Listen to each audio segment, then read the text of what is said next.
Yo, what's up everybody and welcome to Which Hero is the Strongest 1 vs 1 with infinite gold and level 34. Not level 34, but this is the 4th time we are doing this. So what is this? Well, we're gonna go ahead and do a tournament using this custom game. What is this custom game? In this custom game, you play 3 1 vs 1 matches. Potentially it's a best of 3, so maybe it's just 2. But you play 1 vs 1 matches against another player where both players are given heroes that are at their peak potential with maximum gold, maximum levels, any neutral item you want, Aghanim's Shard, Aghanim's Scepter, Moon Shard, again, anything you like, and also permanent stacks. So Desolator, for example, 75 damage. Necrophos has like 200 health for each, and Legion Commander has like 1200 bonus damage. And if those numbers seem a tad high, that's because they are really high. But also, we actually did the math on this, and this is appropriate. There's a whole spreadsheet if you want to ever look into that, but we're not going to do that right now. We're going to go ahead and do a tournament. We invited 123 players, out of which some showed up, not all of them. So it's going to be a little less than 123 players. But we invited 123 players, each of which was given a random hero. And that random hero is who they're going to be stuck with for the entire tournament. Every hero is only played by one player, and then we'll see who comes out victorious. So far, we've had some surprise winners. We had some wild tournaments, honestly. What were our winners so far? We had a lone Druid win. We had an Arc Warden win. We had a Dark Widow win. Maybe this time around it's finally going to be the Faceless Void. That's the one that I've been waiting for. But let's see. Now, today's tournament is also a fundraiser for Ukraine. Civilian aid in Ukraine to help support direct relief so that they can support civilians. Give them food, shelter, water, medical aid. That's the kind of thing that we are looking to do today. So any donations done to the stream today will go directly to direct relief. Any donations done to me will go to direct relief. Any donation that comes in will also add a little bit of time to a small subathon clock so that I have to stream for a really long time, but we'll see how that goes. Anyway, let's get ourselves into the first round matches. All right then. Here is a Rubick going up against the Leshrac for our first round match. Now this is gonna be interesting, okay? We see a Helm of the Overlord already coming out to dominate a little creep, Ancient Frostbitten Golem, which has a Time Warp aura. Ah, it reduces cooldowns by 10%. It's also gonna be good to have a creep while going up against the Leshrac, because it will just soak the Diabolic Edict hits. So there's some certain value to that. Leshrac is actually a pretty good matchup for Rubick, I think, because Rubick has a lot of valuable spells to steal. Ukraine, Baumi, Hey, Sunrise Siren. Thank you very much. But yeah, spell steal is a good ability that makes your spells more powerful than they originally were when your opponent cast them, right? So the Rubick can potentially do a lot of work with that. Now here's one of the items that I think is going to have a big impact in this tournament. Revenant's Brooch. That is definitely going to be interesting to see how that plays out. Creeps in general are also scary. They are buffed up, right? We're assuming that this is a 70-minute game, so the creeps, the neutral creeps, are quite powerful. Alright, we have some illusions coming out. Invisible Rubick roaming in. Okay, they're both scouting, you know, they're both trying to figure out what's going on before we really engage in the fight too much. The Leshrac also going for that Revenant's Brooch, so they're both right-clicking just a tad little bit. Alright, up you go. Nothing to steal yet. There we go. Gonna keep hitting. Has that Revenant's Brooch active? Oh, is Leshrac just gonna go down? Okay. I gotta say, I didn't expect this game, this fight to end with the Rubick literally just right-clicking down the Leshrac. But I suppose that's how it went. Hey, Super Popped Out 445. Thank you very much for the Twitch Prime. So it seems that the Rubick can just attack the Leshrac and get a kill that way. Hey, not that Coco. Thanks for the 2,000 bits. That's very good. Don't worry, I'll add that into the donation as well. Revenant's Brooch allows to attack through Ethereal. But I don't think it allows you to attack if you are ethereal, right? It allows you to attack a target that is ethereal. So Nihilism still protects you. But here's a little bit of a fun fact. You actually can't be both ethereal and BKB at the same time. Just not really possible. Even if you use BKB while Nihilism is active, your Nihilism on yourself actually doesn't continue to apply. Oh my god, baited with that illusion, and Dr. Teaspoon just attacking, but here's the Nihilism. BKB just gonna keep hitting. Just gonna keep hitting. No way. No, oh, BKB runs out. This is where it gets scary for the Rubick.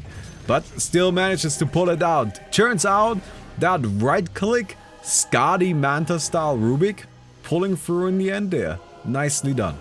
Necrophos versus Shadow Fiend. That's gonna be very interesting. So Shadow Fiend, you can see, starts with the 25 Necromastery stacks, right, as you might expect. Necrophos, of course, gets a bunch of Reaper Scythe stacks. And we did the math on this. And assuming it's a 70-minute game, in the 90th percentile of games, so it's a good game, right? The Necrophos is doing well. And Necrophos gets a kill according to his average kill per minute stretched out across those 70 minutes. Does that make sense, right? He has an average kills per minute value, and we are taking that and we're applying that to the 70-minute game, and then we're just assuming that every time Necrophos gets a kill and Reaper Scythe is off cooldown, that is a Reaper Scythe kill. Which is generous, I understand, but this is supposed to be generous, right? We want the heroes to be at their peak potential. And if you do all of that math, then you end up with a Necrophos with 76 Reaper Scythe kills. Well, not 76 kills, but 76 stacks of the Reaper Scythe region. And the hero just has a lot of healing. He just has a lot of healing. As you can see, in just a moment, if he's out of the fountain, he's running around with 250 health regen right now. Going up against that, we have a Shadow Fiend, leaning into Requiem. So that's interesting. Hey, Daddy-O, thank you very much. Yes, just a little bit. Oh, that creep to scout with. There's the break. I don't think that disables the healing. No, it does not. Because the healing is not a passive, right? Like, I guess it's a passive stack, but it's part of the ultimate. It's not part of Heartstopper Aura. So you can't disable the healing with a Silver Edge. Alright, seems that both sides kind of taking it a bit slower. Now, something we have done... I usually never donate, but you made me do it. Hey. Thanks, I guess. Well, thank you very much, Garkan. I appreciate that. So, Shadow Fiend has, a bit of a slower game plan in mind here. We had a bunch of matches like this in the previous WIGAL tournament where the games were a little bit slower, to be honest. So what we did for this one is we sped up the circle. Previously, the circle would take 7 minutes to close in fully. Now it's only 5. So stalling should be less effective. I wonder what the Shadow Fiend's plan here is. Just kind of wait until the Aeon Disc is off cooldown. I mean, it's not going to take long with an Ex Machina, right? Any of your items only have a cooldown as long as the Ex Machina. Have a fun tourney. Hey, THX thank you so for much. doing this, Baumi, and Emblady donating for direct relief in Ukraine less than 3. I'm glad. Thank you. Alright, the Shadow Fiend is just chilling, taking it easy right now. Waiting for an opportunity to drop that big ultimate, right? That is a very powerful ability. I like that the Necro is just like Dagon E-Blade. That's such a weird selection of items, I'm gonna lie. Alright, there's the ultimate. Look at that healing! Oh no! Oh, the fear! Get in! Oh my god. Oh no. How do you deal damage to this guy? Oh no, I'm so scared. By the way, guess who has to fight this Necrophos next? It's this guy. I have to go up against this Necrophos. Oh no. What's the damage of the circle? Too much. The circle will kill. People always look for ways to abuse the circle, but the circle is set up in a way where it will kill if you're outside of it. Not instantaneously. I think it's 5% of your maximum HP per second, and healing is disabled, and you're silenced, and you can't block the damage because it's not actually damage, it's HP loss. There's a lot with the circle that just prevents you from doing anything about preventing that damage, right? You just have to take it. So you gotta stay inside of the area. But I think the Shadow Fiend's plan here gotta be to wait it out and then drop Requiem of Soul twice to push the Necrophos outside of the circle and then win off the back of that. Of course, the problem with that strategy is that the Necrophos could activate a BKB. Thanks for organizing this charity. Baumi less than 3. Thank you so Slava much, Ukraini. Chen. Thanks for the 169. I appreciate that very much. Okay. Coming in here. Oh my god, look at that. It's getting very small here. Ooh. Ooh, gotta get into this side of the circle. Yeah, you'll get cornered over here. There's the ultimate. The healing is happening. Whoo! Hex! Hex! Refresher! Another Hex! Another ultimate! And BKB is active and there's the healing. Oh no. Okay, Shadow Fiend is just attacking. It's just getting the hits in. But it's the healing. It's just the heal. It's so much healing.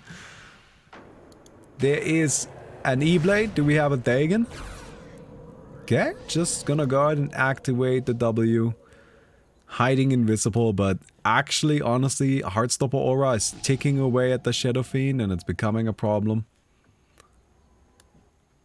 Alright, fellas, you gotta find each other a little bit.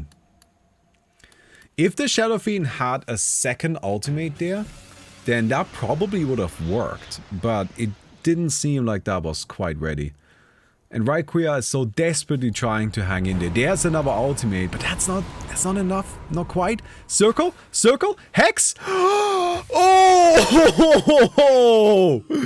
Oh, man. Kicked that Necrophos out of the circle with the fear and managed to close out the kill that way.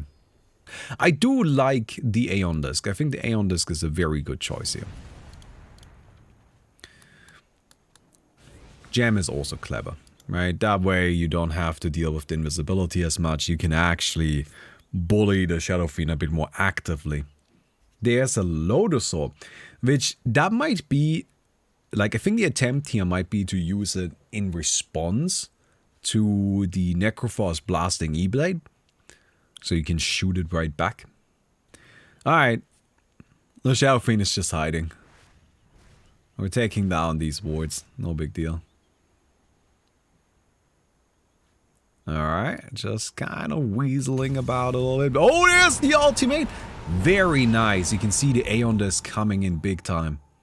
And the great thing about an Aeon Disc with Ex Machina, again, any of your items with the exception of Refresher, they only have the cooldown of the Ex Machina. So you can just bring the Aeon Disc back anytime you want. Alright, BKB is active.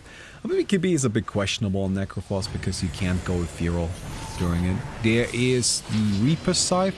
Doesn't do that much, to be honest, but hey. Refresher. Okay. Shadow Fiend dropping low. But there is a gem. That should be it. We can't see the Shadow Fiend right now. Over there, alright. Hiding a little bit further away. Blink forward. The fear comes in. Circle is over here. Necrophos still fine. Still hanging in there. Shadow Fiend is definitely looking a little more grim though for him. Alright, that's kind of like something to keep in mind here is that the Shadow Fiend just runs out of HP while the Necrophos doesn't really. The Shadow Fiend has to kill the Necro while the Necro can just kind of grind away at the Shadow Fiend. Alright, the circle shrinking. This hiding spot is not gonna work much longer. Oh. Okay, very good. Seems that the... Okay. We can't see what's going on, but I think we can guess. Yes, there we go. Very good. It seems that finally the HP ran out and Necrophos takes that win. So we're looking at a 1 and 1. These new neutral items are definitely going to be an interesting factor. A hero that is scary, that I am personally terrified of, and I hope we get to see him today, is Chen. A hero that would previously just be considered a bit of a joke, all of a sudden might actually be quite good. Alright, Necro is just running around, got the good old gem, scouting out the wards. And you know what, taking down the wards is actually pretty good, right? It's beneficial to you. Alright, invisibility from the Shadow Fiend, just hiding. There's an ultimate, but not in the best position, no. I think that was a misstep, bit of a mistake right there. Okay, the fear, it's fine, Necro hanging in there. Yeah, this is the problem though, you can't use the W. Oh my god, that was so close! The Aeon Disc from the Shadow Fiend, saving the Necrophos. If the Shadow Fiend had not had an Aeon Disc right there, Necro would have died. Thanks for the charity stream. I'm the nerd that messaged you about a week ago about my charity stream, but not enough details. Okay if I message you again? Sure, yeah. Okay, there's this. Good old W. And that's gonna do it. Hey! Oh, that must suck a bit. Riki was so close, but the Necro just got that last attack in, and that turned on the Aeon Disc from the Shadow Fiend, disabling the damage from the hero. Here is another hero with permanent stacks. We have Naga Siren, who is of course a very powerful late game carry, right? A very powerful hero. But we have a Naga Siren going up against Legion Commander, who has 1210 bonus damage. Yeah, it's a lot. She's got a lot of bonus damage. Yeah, the hero deals quite a bit. Now, I do have to say, right, if this number seems too high, right, if this number seems absurd, Legion Commander has had bonus damage in this range. We always update it, so it's not always been this exact damage, right? It was updated for this tournament. But she's had damage in this range, more than 1100, for every single WIGAL, for all of them. And she has never done well. She has never done well, not a single time. So while the number may seem absurdly high, it's actually like been fine. She's just not actually been doing well. Hey, thank you so much, Sailor. Appreciate that. Thank you very much for the 100. Damn, let's go. Okay, the Naga coming in there. She already used the song, which is interesting. Trying to like stall from the very beginning, I suppose. There's the Legion Commander, we found her. The illusions are coming in. Blink forward, very good. Bash immediately. Lots of damage, but the illusions just run out! Is it gonna be enough? Is it gonna be enough? Duel on... I believe that's an illusion, right? Yeah, that must be an illusion. No, it wasn't! What? Oh my god! It looked like it, because the one... Oh! Whoo! That was really close, but... The Naga Siren just barely messed up a tiny little bit here. Because she didn't time her mirror images that well, right? She had the Legion Commander. She was good to go. She could have gotten the kill. But then the mirror image despawned. And that was that. Oh, and yes. The Legion Commander now has additional dual victory damage. Of course she does. Of course it counts. Of course she gets another 60. So she's at 1270 now. Alright, Naga's hiding over here. Just using the illusions to scout around a little bit. Funny, you can kill the creeps here, right? Absolutely you can do it, the neutral creeps in the jungle. But these neutral creeps are goddamn terrifying. Look at how strong they are. Alright. That is an illusion, right? No. Yeah. No? No? No, it's not. There's the hex. Okay, okay, okay. You gotta go. You gotta go. Invest, invest, invest. Blink out, blink out, blink out. Song. Good. That will heal. Refresher. BKB doesn't run out. Doesn't run out. Oh my god. Okay. That's gonna be it. Legion Commander gets it, right? Oh. Oh. This Legion Commander is very good at figuring out which of the Nagas is the real one, because I'm not so good at that. Oh, man. Okay, I have to play now. I am Pudge. Yeah. No, seriously, I have Pudge. I got a good hero this time around. Alright, grab me this. So, we are going up against this Necrophos, and we have a few ways we can go. We can try to outlive the Necrophos, or we can just try to beat the shit out of him. And I am thinking we'll do the second. So that's what I'm gonna try to do. I'm gonna just try to beat the shit out of this Necrophos by, like, attacking the guy. And having a Nullifier and a Basher, and then probably get like a Satanic and a Scotty. I don't know if this is gonna work. I have never played a right-click Pudge here. But I'm just gonna go ahead and assume it might. So that's my plan. That's the entire strategy. If this doesn't work, I will probably just go back to my more usual strategy of being tanky. But I don't really know how I can fight a Necrophos as Pudge. That's just my problem. I have honestly no good idea how to actually take this fight. So I'm just gonna go ahead and try to force it this way. That's not gonna do it.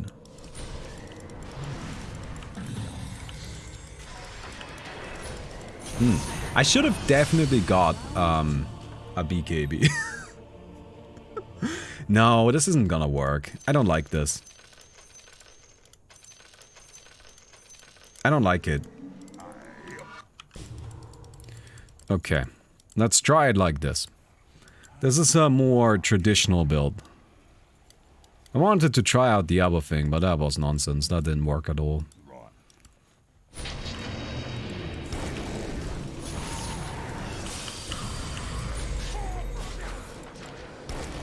Okay, we're not really taking much damage right now, which is very good.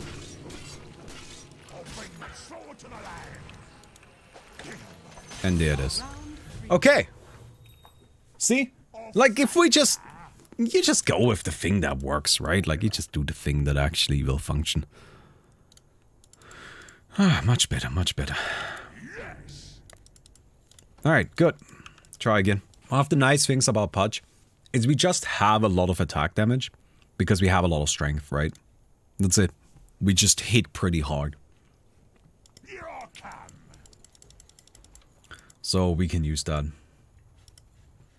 Nullifier for Harkon's Blade? I think Nullifier is better. I want to lean into the physical side.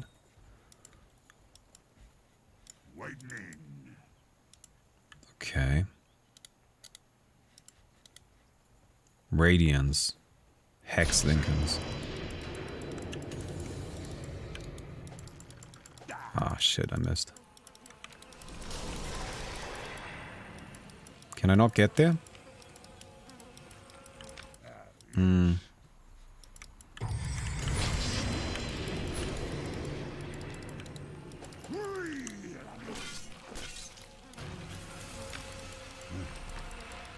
There's Aeon Disc.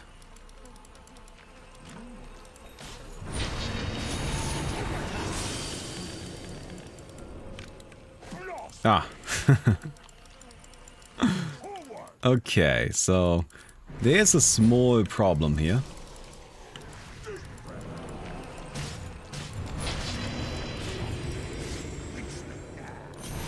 That's not gonna do it. That doesn't really do anything.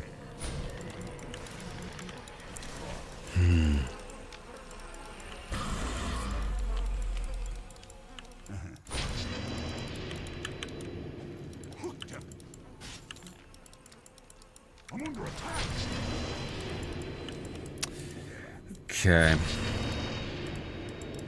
I gotta disengage for a moment.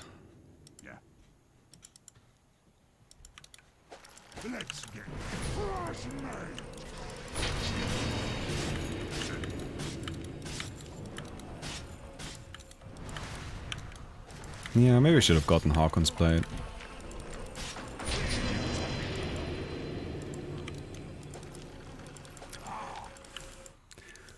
This is a bad spot to fight in.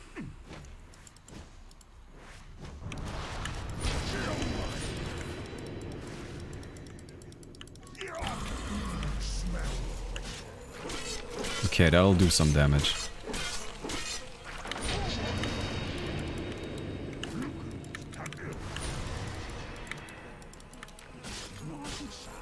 That should do it. Yes! Oh! Yes! Woo! Alright, good. So, we have Legion Commander and Faceless Void. Faceless Void is the long-time second place champion. The hero that always almost gets there, but then never quite does. We'll see if Orc Warden will show us some real power this time around. Legion Commander's chilling over here. Admittedly, Legion Commander is actually one of the few heroes that I think that can actually beat a Faceless Void. She could definitely pull it off. So we'll see how that kind of works out. Well, wait, what she can do here. Aeon Disc is necessary. You gotta just try and survive the Chronosphere. And if you can't, there's kind of two approaches you have to fighting Faceless Void, right? You either need to survive the Chronosphere, or you need to wait and catch the guy. Alright, you need to surprise the Faceless Void and kill him before he can do anything. Surviving the Chronosphere is near goddamn impossible. Hey, Elvis Limpro, thank you very much. But surviving the Chronosphere is incredibly, incredibly difficult. Alright then, let's see how this works out. Faceless Void going for an interesting item build. I mean, there's some good stuff in there for sure. No! What are you doing? Alright, so the Legion Commander has immediately managed to get herself stuck. She's gonna take out the Scalp, but gets Chronon. There is the Aeon Disc trigger second Chrono, and it seems that's gonna be it. Yeah, that's gonna be it. Doesn't matter if you have 1200 bonus damage if you can't get your hits in. Just does not make a difference, right? I was not paying attention, and all of a sudden... Hey, thank you, Rocketstad. I've not been paying attention too much to the Legion Commander's item build, and I am impressed. But the Faceless Void, and this is, I do want to make sure, the Faceless Void is not stream sniping. Because the Faceless Void did already have MKB in the last fight. Right? Like, I don't want anybody... The Faceless Void did have an MKB going into that last fight already. So, the Faceless Void didn't change anything with the item build there. So, like, no accusations here.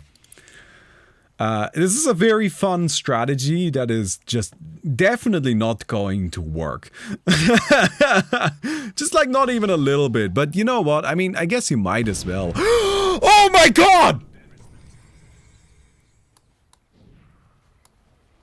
That will work! Yeah, that'll do it! Oh my god! Yeah, pop off, dude.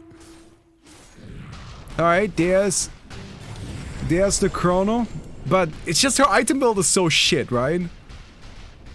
Can she do it? Oh, she got the duel! Can she win?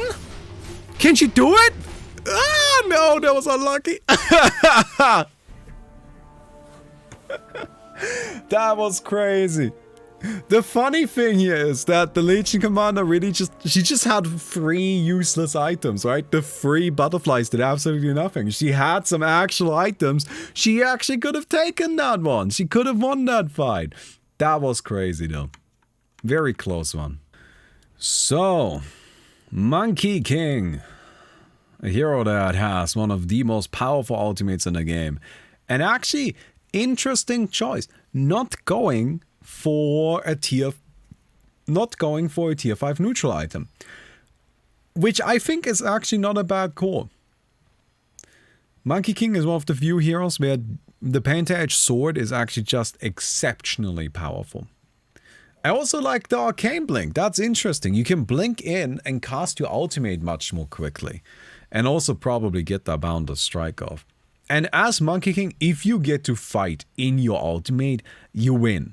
Right? Like, you always win. As long as you're within your ultimate. That doesn't mean that you just win in general, because your opponents can, of course, disengage from that. But as long as you can stay inside of that big AoE, you'll be fine. Earthshaker is looking, I think, to trigger the ultimate, disengage, and then play a bit of a hit-and-run style, right? Using the stuns, using the power that gives you. Although you gotta hurry up, my friend. You're running a bit low on time. So, we'll see how that works out.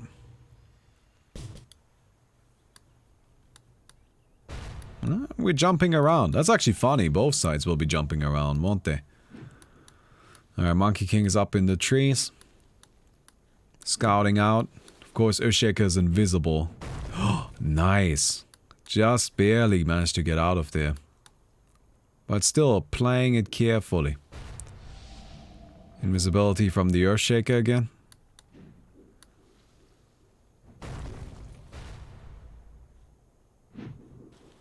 Alright, leaping around, leaping around. Monkey finds him. There's the ultimate. Nice damage and clean. Absolutely fantastic. That was actually very, very nice to see like that. It's so good because you see that inner circle. All of the monkeys managed to attack the Earthshaker immediately. Very clearly a well thought out strategy from this Monkey King here. Alright, Earthshaker picking up an Aeon Disc, which is smart. Generally speaking, if you're going up against a hero that tries to overwhelm you, just fit an Aeon Disc. It'll buy you so much time. And particularly with Earthshaker, we can just leap out anyway. Hey, I am Baum1. Thanks for the 69, my friend. So, jumping around with the Earthshaker again. Some casual invisibility. You know how it goes. Monkey King is still hiding somewhere else, it seems. Oh, there we are. Blinked forward, but wasn't quite able to close it out. Oh, hello everybody. There's a lot coming in right now. I'm sorry, I'm trying to like do this as well. I'll call you out in a second. Thank you very much. Thanks, Baumi, for doing this charity stream. Oh, we're going in. There's the ultimate. Invisibility, Aeon Disc, and that's a disengage. That's exactly what the Earthshaker needs. So the Monkey King ultimate has been used. And there's no refresher here. This is also not the kind of ability where you can reasonably wait for it to come online again. I mean, Earthshaker has a window of opportunity now.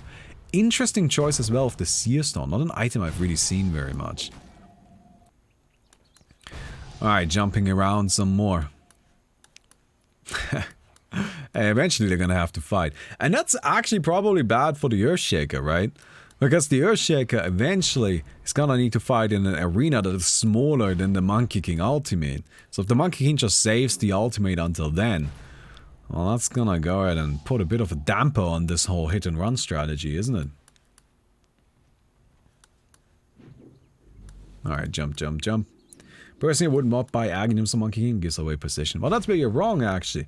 Monkey King's Aghanims doesn't spawn soldiers as long as you're up on a tree. So, that is not really something you need to worry about with the hero. It's actually something that the developers already considered. Alright, we're blinking in. Ooh, clean. Yeah, Monkey King, bit overwhelming. Just kind of like jukes a lot and eventually manages to close it out. Very good. If we were to give out awards for most improved from the last tournament, Chen would easily get that award. Absolutely 100% of the time. You can see right here the Chen already picking up a bunch of creeps. No, that's it? You're gonna go for Raise Dead? I did not expect Raise Dead Chen. So you can have a lot of creeps now, right? You can get an hour 25, an hour free at level 25, right? And then of course you have a whole bunch of holy persuasion talents that make the creeps really strong. Look at these guys, 3,100 HP. That's a lot. That's a very significant amount. And max units here, 7. All right, crazy. You can also control 3 ancients. Although it seems we're not gonna bother with that. It seems we're just going to Skeleton City, everybody. Welcome to the Bone Zone. That's right. This is not what I thought we were going to see here. But alright. On the other hand, we have a Spirit Breaker who's just going attack speed and the BKB. Which is a sensible item build, right? That makes a lot of sense. Oh my god. Yep, there we are, and we're just spawning skeletons. Oh my god. Alright, Spirit Breaker's coming in. He's going for, oh Hex! No way!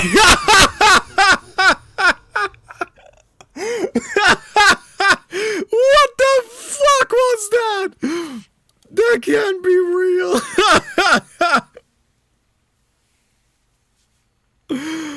Okay, so Chen does a lot of damage.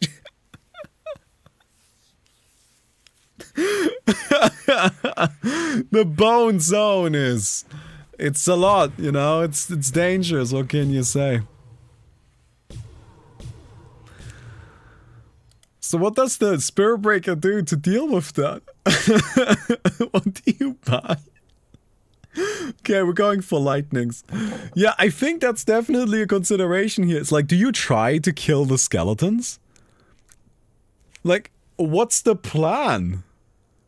How do you proceed here? Because honestly speaking, if you can just kill the skeletons, then the Chen can't really do that much, right? The problem, of course, with that is there's a Chen who's gonna be annoying with like a refresher and silence and everything. Alright. So here we go. We're summoning our boys, summoning the army. The Spirit Breaker went for some more tanking. I don't know how Aeon Disc interacts with these creeps, but I guess we'll find out. Alright, we're going in. Aeon Disc is triggered from both sides. Spirit Breaker is dead. He's dead. He just couldn't get there. He just could not make it. Oh my god. So Chen is scary, and I don't know if I'm ready to get spooked like that. I think there's just too many skeletons. I'm honestly, I'm quite spooked. I'm very spooked. Here's our silencer going up against Necrophos. That's gonna be interesting, right? We saw how tanky Necrophos can be and how difficult he can be to interact with. But Silencer as a hero is actually, I would say, one of the heroes that gives the least shits about that. You activate your Revenant's Brooch, you activate your BKB, and then you just fucking slam the Necro. Silencer also has permanent stacks, right? You may notice he's got 216 intelligence. just for free, he just gets that as a little bit of a bonus, you know? Like, here you go, Silencer, have some int. So he's gonna go ahead and just hit pretty damn hard. We'll see. Necro is still scary. Very, very scary. Oh, small arena. Look at how small that arena is. Moonshark gonna be equipped. I do like the mirror shield. You just need to be defensive here as the silencer, right? You just need to make your way through it. Alright, BKB is active. There is the Yules and then vision loss. So that's unfortunate with the BKB down. But there's the silence going for it. Just doing damage, refresher. BKB, and just a few more hits, and that does it. Clean. Yeah, Silencer just absolutely shredded that Necrophos. I mean, not a big surprise to be completely honest. But still, kind of satisfying to see, right?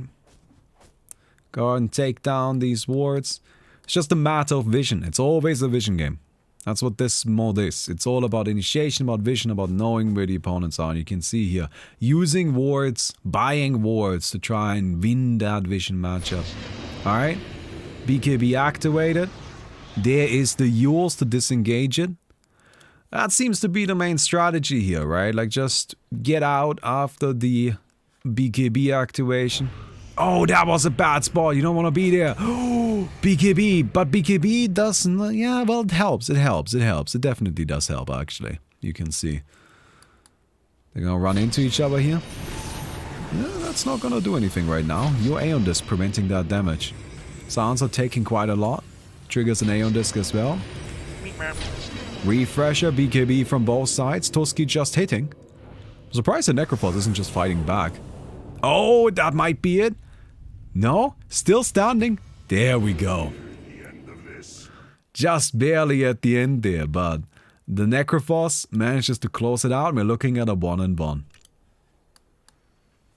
Hey, Anonymous, thank you for the 10. Look, everything counts, everything helps, right? So, we're going back into the next fight. Thank you for another 10.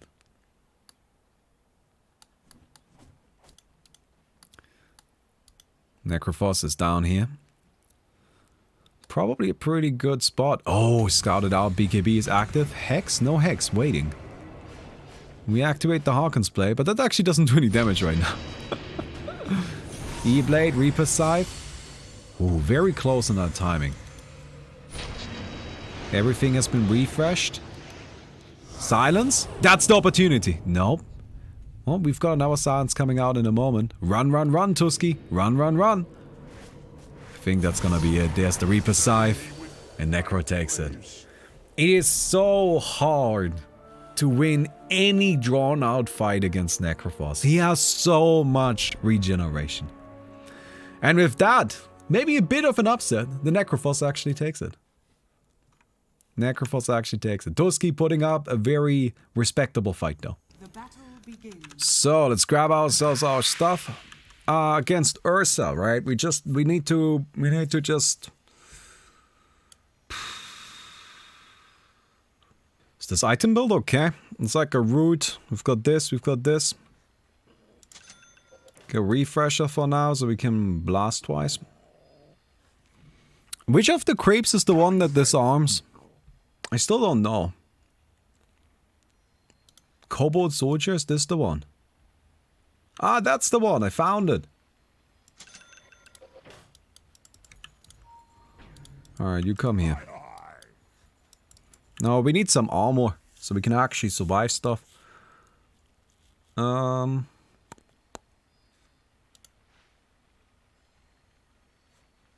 you want to get Hex? Hex is probably better than this one, right? So after the refresher. Alright.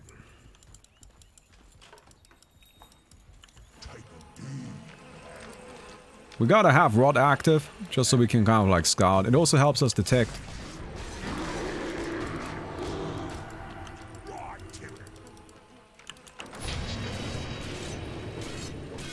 Alright, that's a kill, right?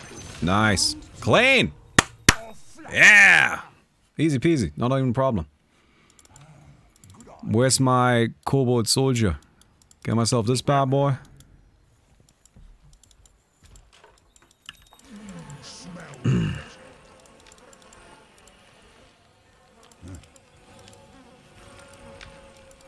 Oh, there's the guy.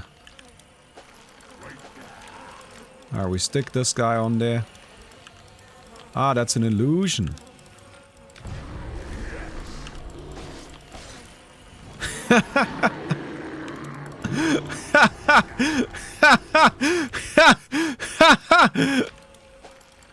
Oh shit. Go, go, go. That's okay, we're just chilling.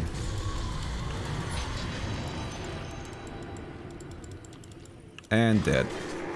Or maybe not. Oh, shit. But should still be dead. Hey! Let's go! Pudge! Yeah! Dude, my Kobold is way too good. Kobold makes the difference, 100%. I'm gonna have to fight Faceless Void next. Which I'm not looking forward to. But oh my god.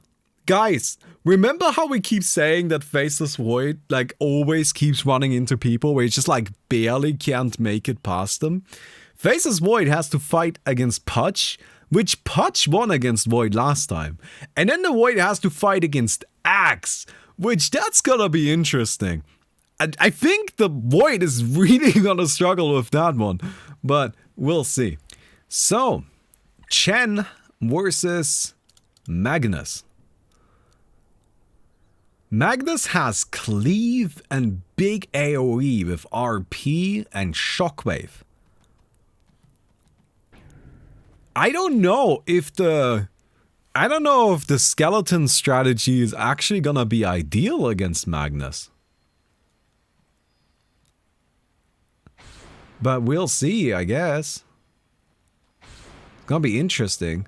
There is a Book of the Dead coming. It's too many skeletons.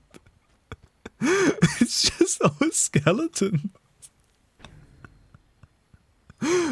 Why are you only going for skeleton? I guess, you know, it's been working up to this point. Might as well stick to it. But it's gonna be tricky against the Magnus, I do have to say. Oh, yeah. I mean, admittedly, this is so many units, the Magnus might get an RP, and then not A, hit everyone, and B, if he does hit everyone, not be able to actually attack the Chen. Nope, he can attack the Chen. Alright, he hit most things. No way. There's another RP? He's not dealing damage to the Chen. Oh, get it? Get it? Oh, the Chen won! That was so close! Oh my god! That was way too close! Never mind. Who am I to say anything? Turns out having 1,000,000 skeletons is the way to go after all. Holy shit. That's crazy. I don't like the Magnus's item build. I think the Magnus's item build is bad. Because Magnus has really, really, really good cleave, right? And you just saw you can catch the stuff. Just get crits and a satanic. Right? Just like beat the shit out of all the skeletons. I don't know. I feel like this like spell heavy build is not right. This is too many units. The Chen has too many units. That's how I would describe it. Right? How many units does the Chen have? Too many. He's just chilling. He's just gonna summon more. Oh, there's the Magnus. Oh no, Magnus! No, buddy! Is he dead? Oh, he's nearly dead! Run! Run! Okay, just screw out. We have another shot. We have another opportunity here. It's such a big army, dude.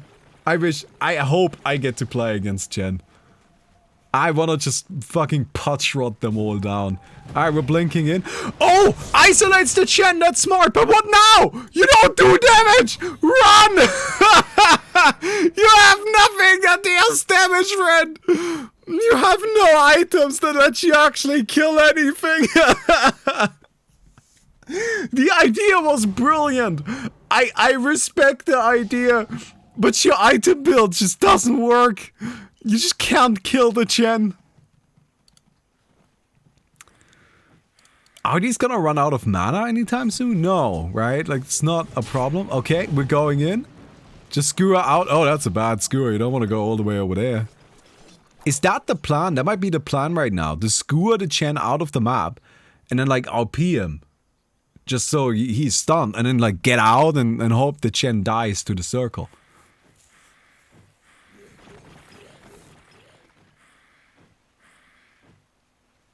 Okay.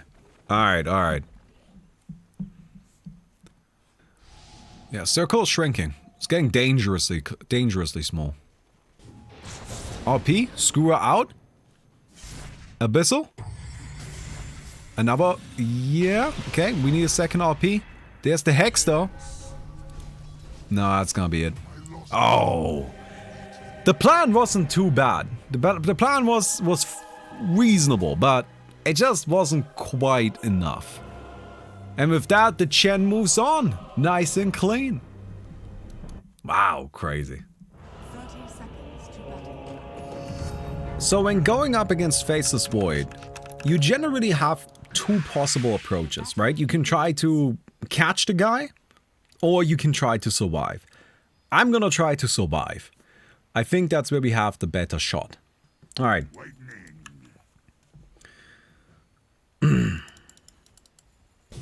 So.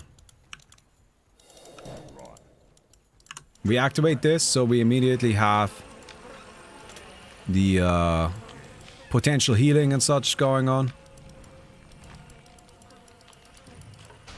Alright, there's the Faceless Void. There's the Aeon Disc.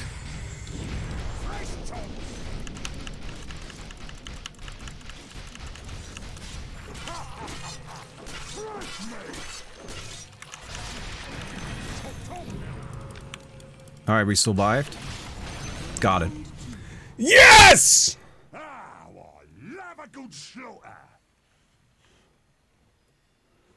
Alright. We beat him once. Okay.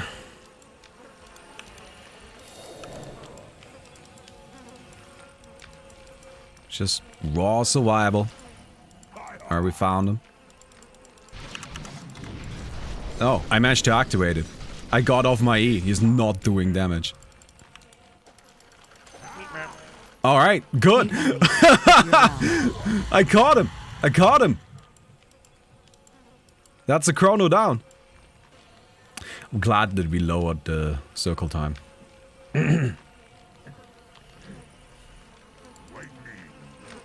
Yeah, you can see. I mean, he gotta be here somewhere. Found him.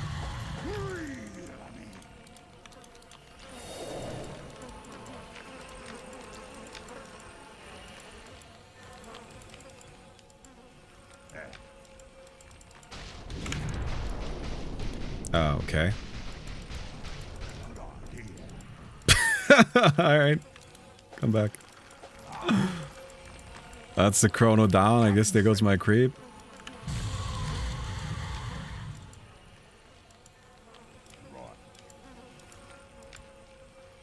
I mean, it is 5 armor. It's not inconsequential.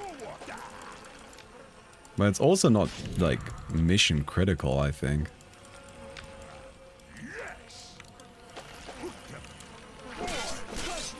Alright, there's one.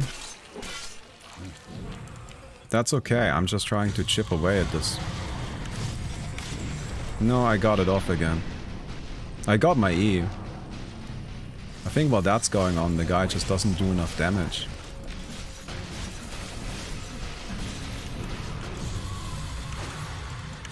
Alright.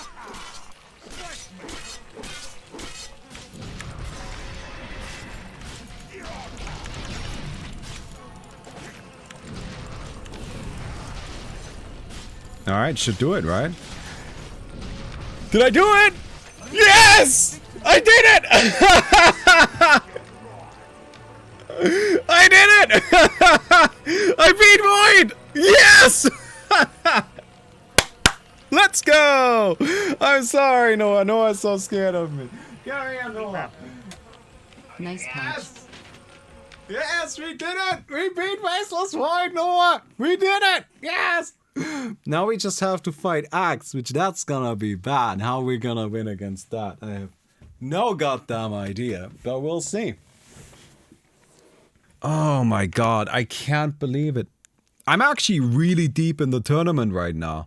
Look at this, I'm round 6. This is winners finals, this is grands. I need to win 3 more matches and then I'll have won a WIGAL. We'll see if that happens, but There's still some scary stuff. Slark is out! That was one of the heroes I was most worried about. Monkey King is still really scary though. Oh! 1,000! Thank you so much, random Russian. Hey! Fuck Putin. Fuck the war. We did it! We got to our goal! Hey! 5,000! Yes! Crazy. Crazy, crazy, crazy. Oh no! Oh no, Riki! But like, funnily enough, Tidehunter is probably one of the better heroes to go up against Riki, right? Because Tidehunter's Anchor Smash, it's just an AoE, it just hits everything in the AoE. The annoying thing with Riki, so Riki is overall a very weak hero, right? Like, that's just something that needs to be said, right? Riki is just kind of weak as hell. He doesn't really have much stats, and like, look at these pathetic fucking stats. 1.4 agile gain. It's horrible, right? And his abilities are just not that strong, but he does bring one thing to the table that makes him relevant in this mode. And that is, you just need to spend an inventory slot on detection. Right? You just have to spend an inventory slot on a gem. Otherwise, you can't interact with the Riki.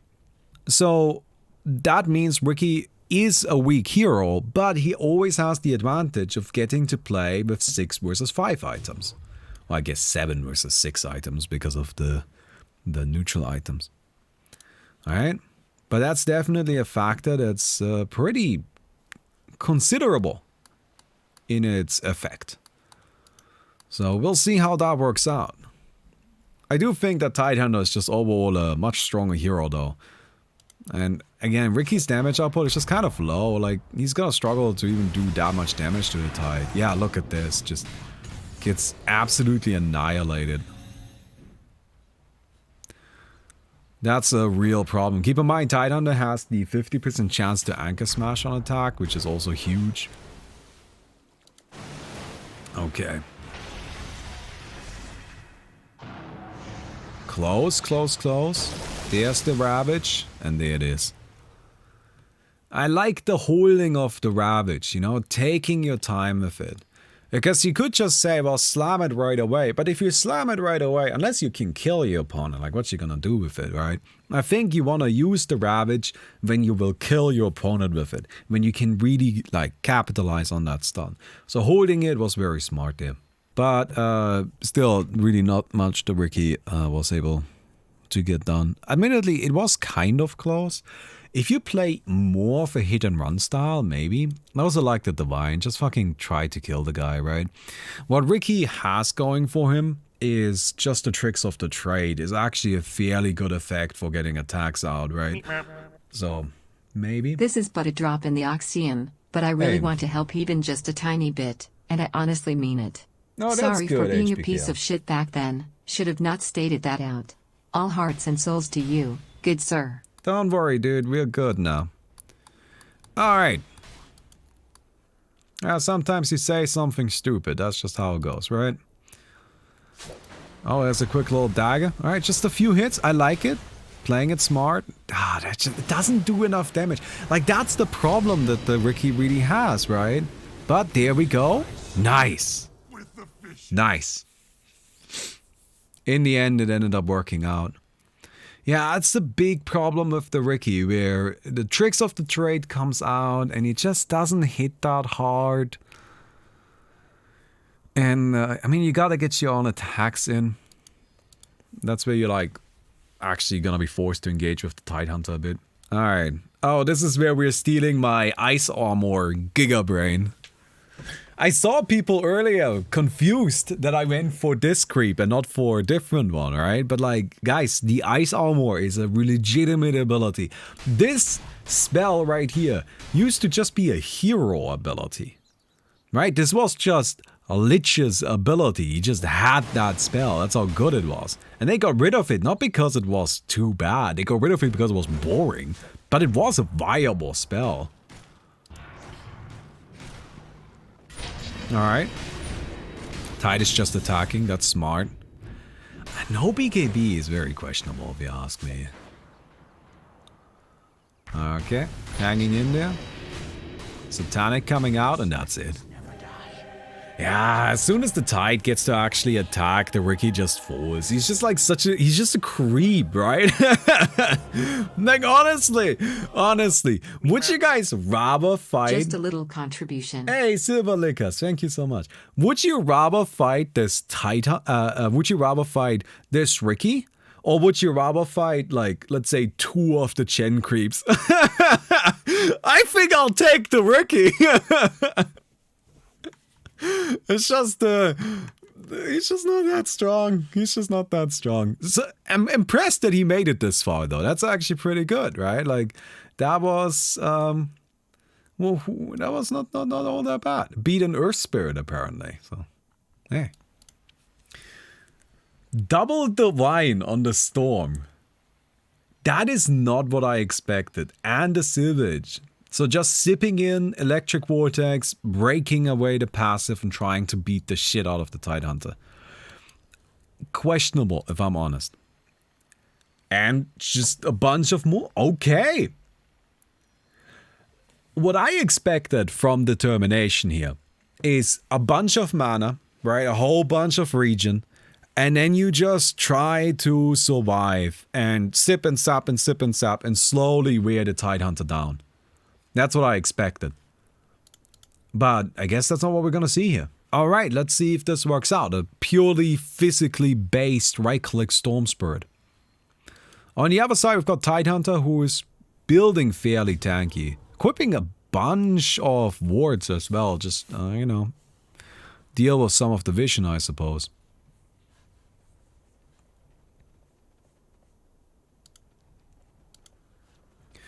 Okay, put down the sentry, very good.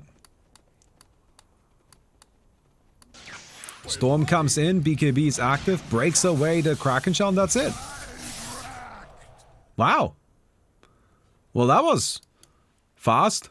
I gotta say, I was surprisingly effective. Damn. I mean, Storm is an alright right-clicker, right? He's not the worst. Definitely not the worst. There you go. I guess that did it. Took down the Tide pretty effectively. Okay, this is the big thing now. This is the Aeon Disc, right? That's the thing you really gotta be scared of. Needs Blade Mail. Blade Mail will do a lot. Yeah. I mean, that's why I win Blade Mail against the Faceless Void, right? Because those kinds of heroes, they just build a lot of damage.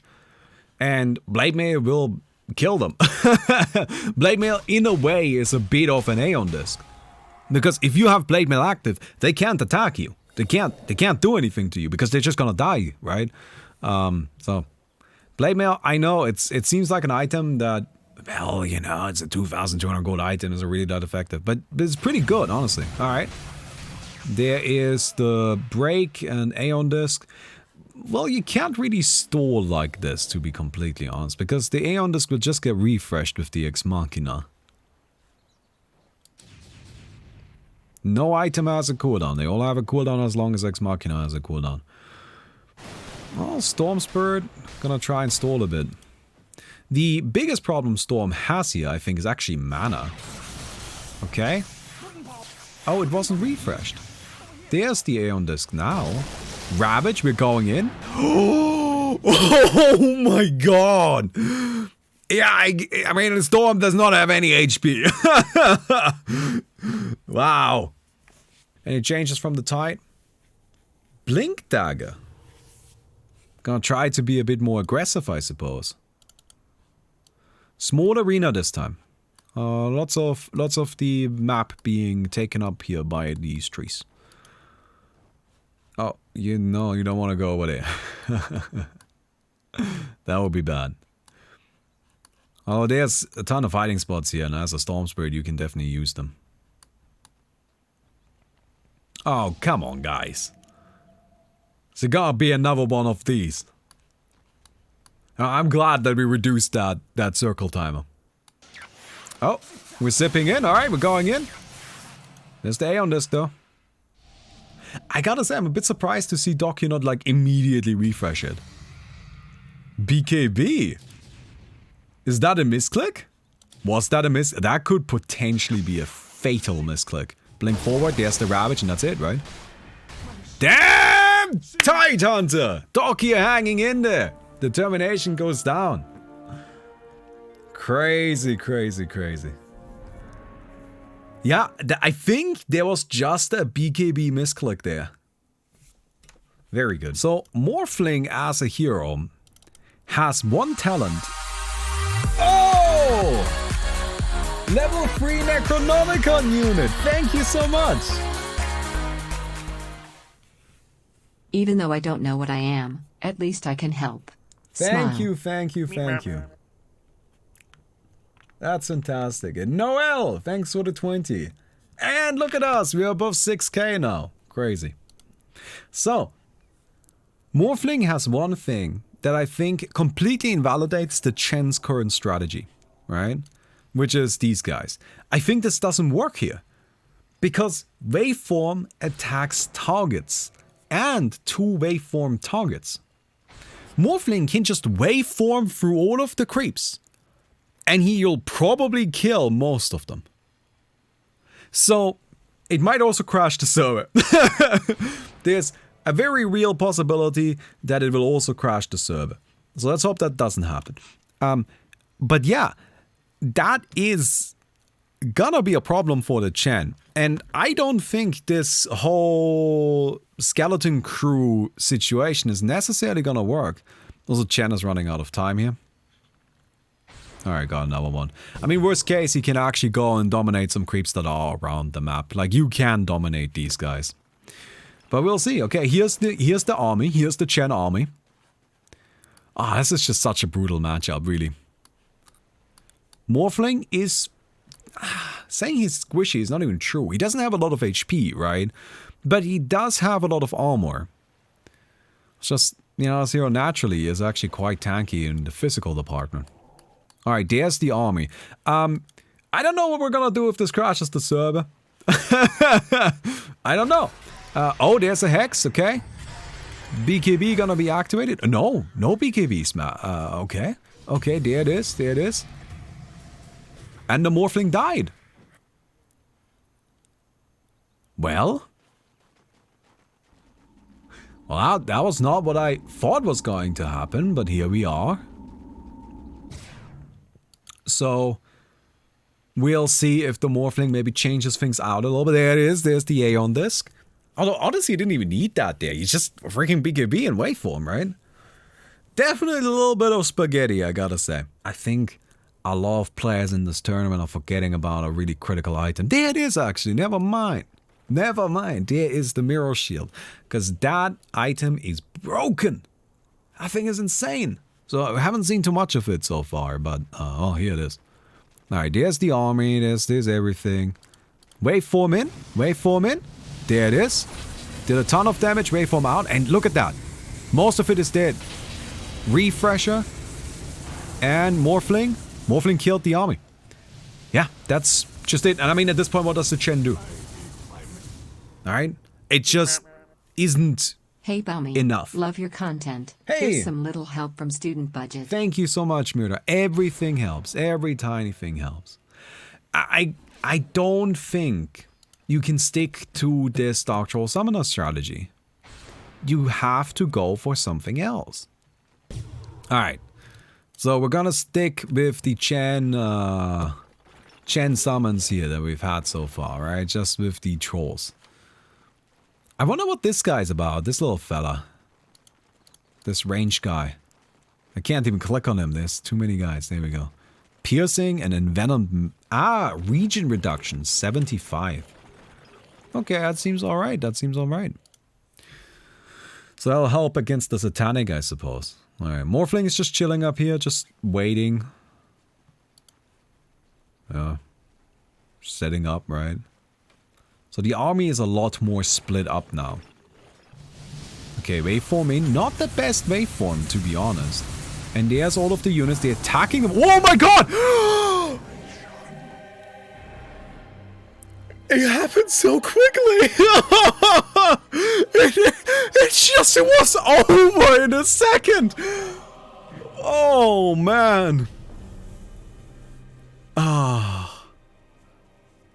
Yeah. All right. That's... Oh, my Dota did crash at the end of that, though. We did crash, but not too early, not too quickly. All right. Okay, then. So, here's Phantom Lancer. You can see Phantom Lancer picking up an Eye of Scotty. Oh, that's a very tanky Phantom Lancer, actually. All right. And here's our Legion Commander. What surprises me about the Legion Commander not being able to actually kill the Phantom Lancer is that she does do a lot of damage, right? She has 1210 damage. Oh, hello, Legion Commander. Alright. Oh, did she get the duel? I think she got it. Yeah, she probably did, but she's getting bashed a lot. Yeah, no, she did get the right guy. There is no Diffuser Blade. Do I see that right? Yeah, no Diffuser Blade on the Phantom Lancer. I mean, I honestly have no goddamn idea what's going on. I just... Which one is real? One of the healthy ones, right? Because healthy Phantom Lancers are being spawned. Oh, that's the big nuke. That's definitely a bit of a problem. It's just... Once she uses that Q, she does so much AoE damage. She got a duel on an illusion.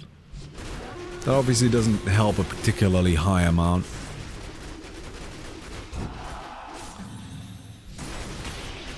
There's a disarm. Aeon Disc, okay. Aeon Disc definitely makes it difficult to fight against her.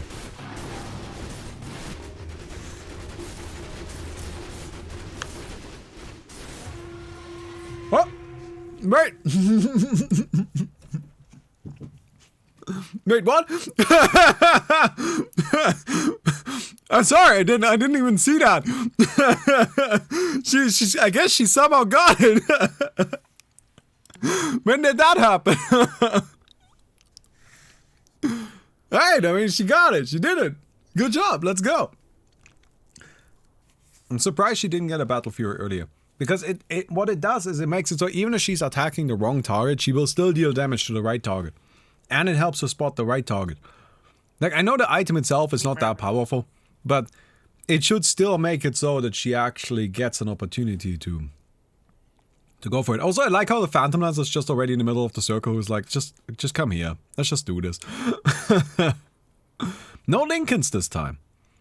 So she can in theory just blink in. I would drop that Aeon Disc though. You gotta get rid of that. Otherwise you might actually Aeon Disc yourself your own damage.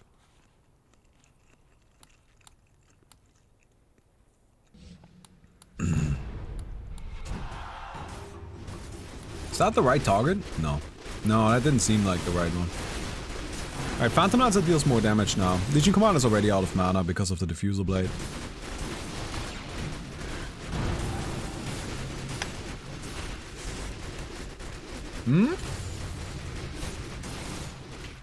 Look at how good that Battle Fury is. Oh, it's so good, but she's dead, right? Nice. Yeah, Phantom Lancer went for what, 2 Divines? 2 Divines is just a lot of damage. That's just... Oh, was it only 1 Divine? Yeah, I guess singular Divine. Oh, it's still a lot of damage. No, but these are scary heroes. Like, this is honestly a big duel for this tournament. Like, whether or not Legion Commander or Phantom Lancer advances, that's gonna have a pretty big impact. Because they're both really powerful heroes, but they're powerful in really different ways, right? So, they're gonna knock out different heroes on their way further. Or they're gonna lose to different heroes.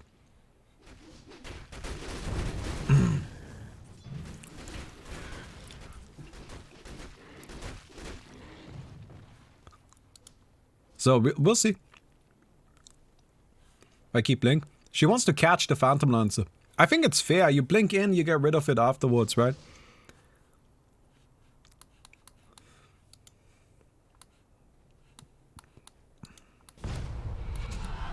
Yeah, not the best blink. Too short. There's break.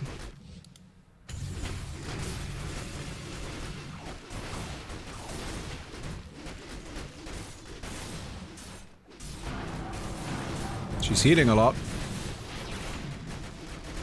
There's just a little kobold in there that's breaking her right now. I don't know if that's intentional, but I don't know why she got so close to that camp. Alright. God, that lifesteal is just massive. Yeah, they've reached some sort of equilibrium again. You can see the Battle Fury, I think, is working out really well.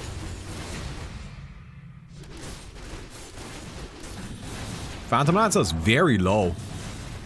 Ooh, this might be it soon. No, that's the Satanic from the Phantom Lancer. Still, he's still dropping low.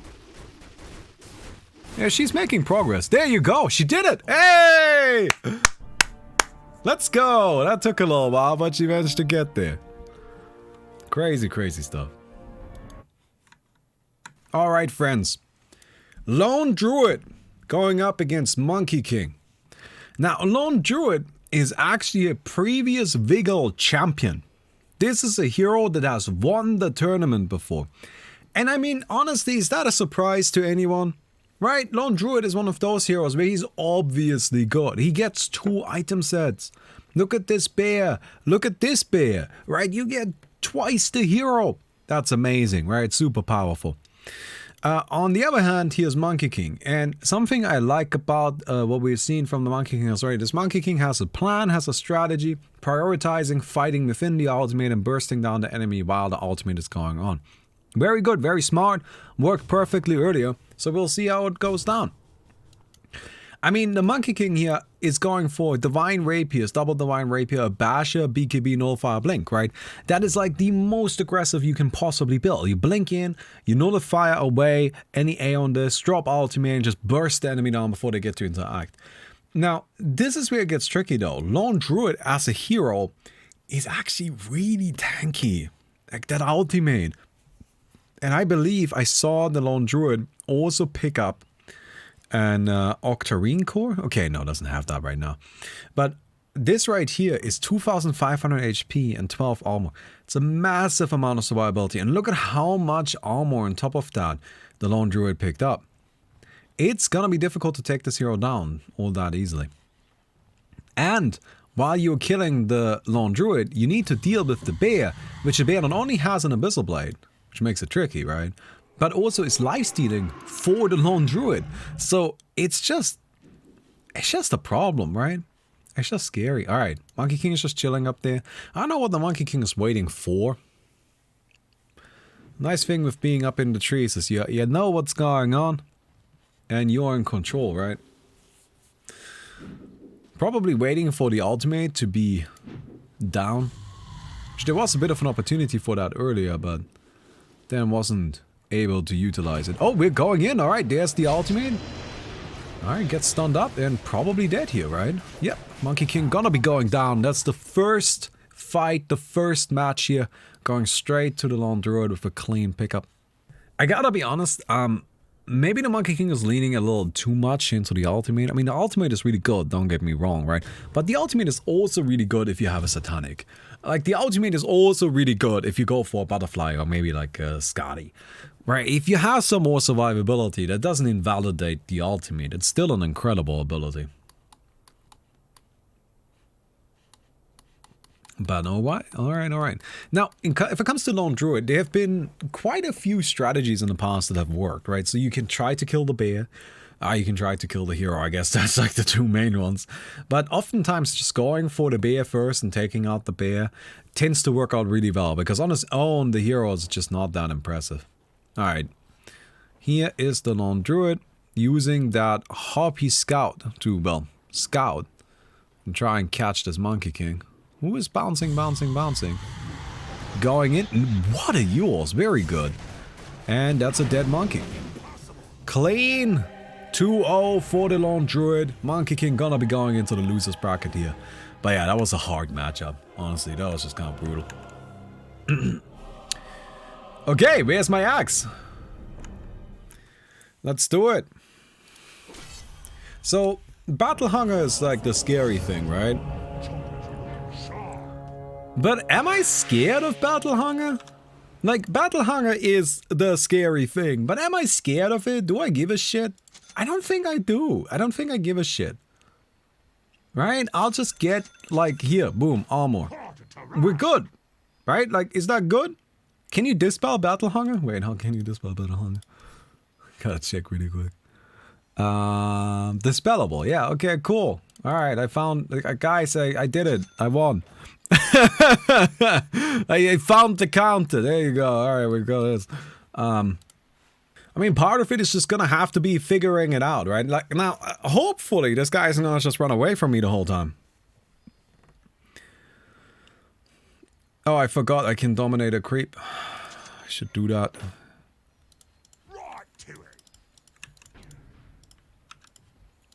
It's probably not the best creep, but I'll just get one right now. We'll keep this guy a little bit away from us.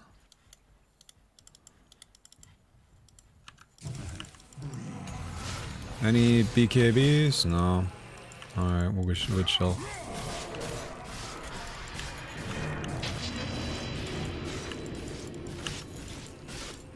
I can just go for it, right? Alright.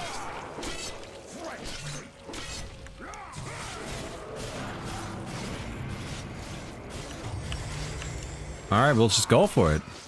Cool.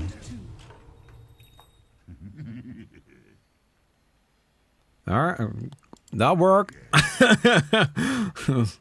That's just not really that much a problem, honestly. I like that creep, that's clever, like with the stun to prevent my ultimate from coming through, but that's what we got the refresher for, right? And we want to keep this guy a little away from us, right? We don't want it to... Oh, I expected the fella to keep running. Alright, there's the mirror shield, okay. Alright, there's that. No, purge that off.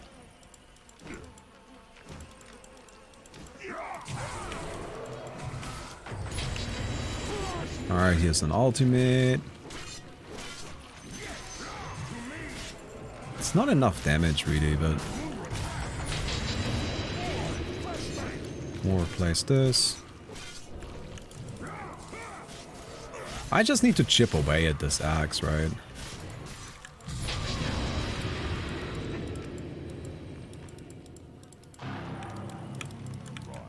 Nope. Ah. And stomp, stomp, stomp. Hey! Winners finals! Yes! Let's go! Who made it to winners finals? Who's the best? Let's go! Pudge, Pudge, Pudge, Pudge! Hell yeah, dude. Hell yeah. 2 and 0 and submit the scores. Oh shit, I have to fight on Druid. I have no idea how I'm gonna do that. I don't know. Okay, let's check down here. Chen Faceless Void. These guys, Slark, Tidehunter playing. Do you guys want to see Chen Faceless Void? It's gonna be sad, but I think we need to see the end of the journey for our hero, right? We have to see it in all of its sadness and all of its glory. So, Orc Warden on the Faceless Void, going up against the champion of the tournament, Meepo Man 1, on the Chen. That's not skeletons! Those are not skeletons! What? Wait a minute! I don't think that's skeletons now, is it? Alright then, it seems we have a bit of a change of plans for this fight here. How long does this stun last? 2 seconds, right? That's a pretty long stun. Ooh, drum boots. And a refresher. And another Centaur. Alright. Here are our armies. It's just a whole bunch of Centaurs and a singular Faceless Void with a friendly Harpy. Alright, we're leaping in, and that's it, right? Chronosphere and yeah. Yeah, that's the problem. That's really just the issue. It's you can't just have damage against Faceless Void, right? You need to have a plan for the Chronosphere. And I don't see that with this Chen. And honestly, I don't know what the Chen can do. I don't know what could be the plan. I mean, it needs to involve a Blink Dagger, I agree with that. Alright, smoke blink. That seems like about as good a plan as you can get it. But even that is gonna be a little lackluster in all likelihood. Alright, there's the smoke. Oh, well, we don't know where they're at right now. Seems Faceless Voice hanging out around there. Just chilling in this top area. We gotta make it so we can see where the smoke is. We can't see them. What an incredibly interesting match, everybody. I hope everybody's having a good time. There we go, we found one of them. Smoke ran out. Okay, Faceless Void goes in. Faceless Void does not actually have any protection, by the way. Oh, there's a Hex! Stun! Stun! Stun! Anything! Oh, there's a second Hex. There's one stun. There's another! There's another! Oh, you did it! No way!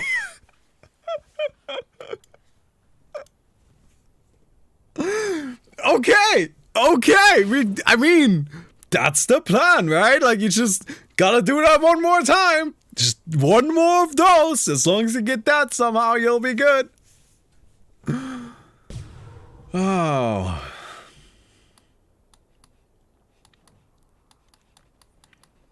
So, here we're smoking up again. Hey, Pudge is Striker. too chunky to handle. Pudge is too chunky. No! Not like this! We weren't even...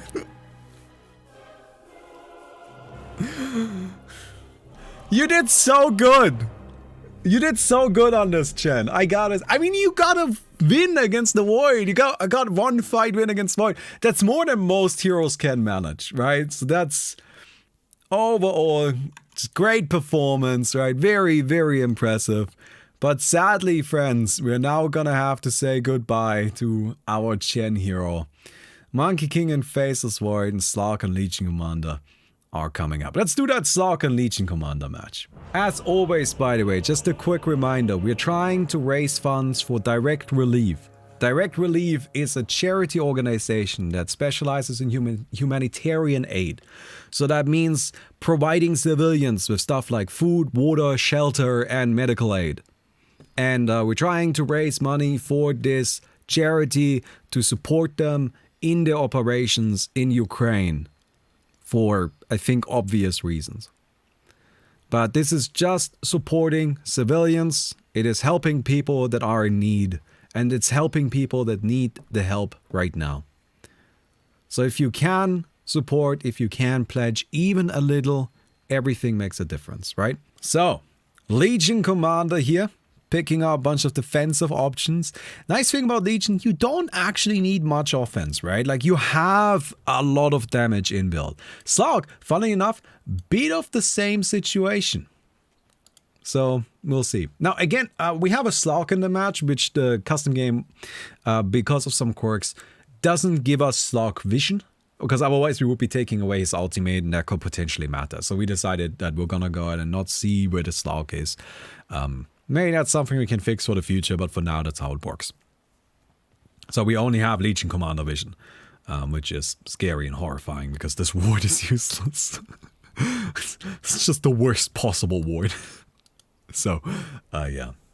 Why does Legion have 1.2k damage? Well, the way we calculate this, right, is it's what we do is we take a 90th percentile game, so a very high performing game, and we get the stats of the stats website, which I don't recall the name of it right now.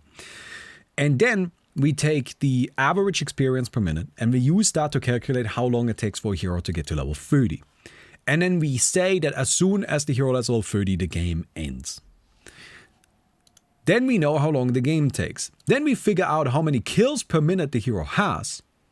And we calculate, using that, how many kills the hero has in the game length. Oh, we are having a fight. Lincoln's triggered. There's the invis. Oh, okay, you gotta kill the Legion Commander, though. Got the refresh there. BKB active. God, Slark is just so hard to see, isn't he? No duel. No duel. You can't do it. Essence Shift is stacking up. Okay, that's both the invises. Nope, never mind. They keep coming. Alright, fight, fight, fight! Oh, there's some lifesteal! No. Not quite. Not quite.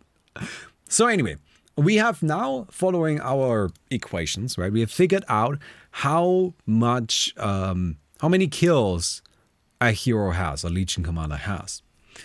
Then we check, well, given that, would it theoretically be possible for all of her kills to be dual kills?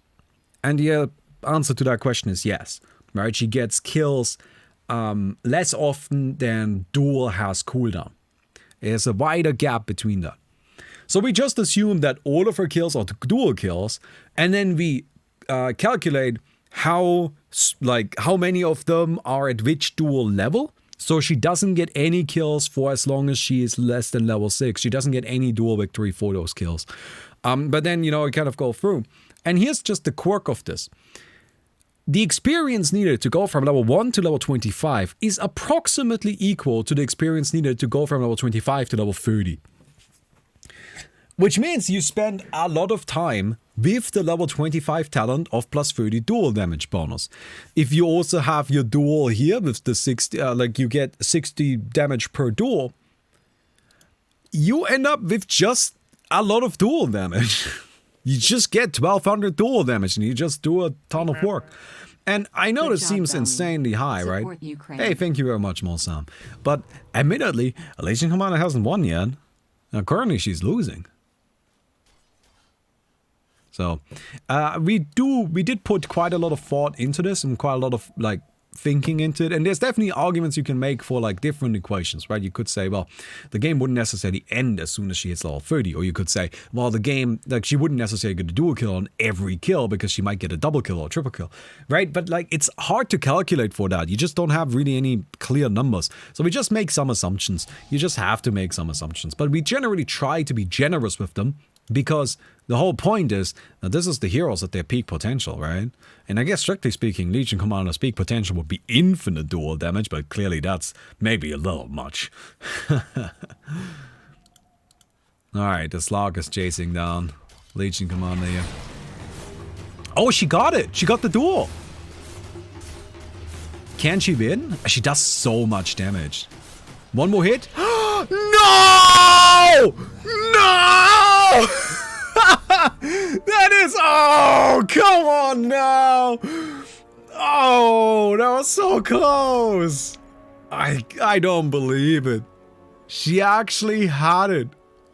Literally one attack or a crit, maybe even just a high roll on the damage. Just an additional trigger of the E. One less bash from the Slark. Ah. Oh. Yeah, the Aeon Disc did lose her that fight, for sure. Okay, I'm thinking I get a Giant's Ring to maximize my damage. Do I get a Meteor Hammer? Hey, Korean Jesus, thank you very much for another one. And thank you, Meeple Man. Alright, let's buy ourselves the other stuff we need first, right? We definitely need the armor. I think it's gonna be a pretty... We're gonna try to make it a long fight. We're gonna need to try to make it a long fight.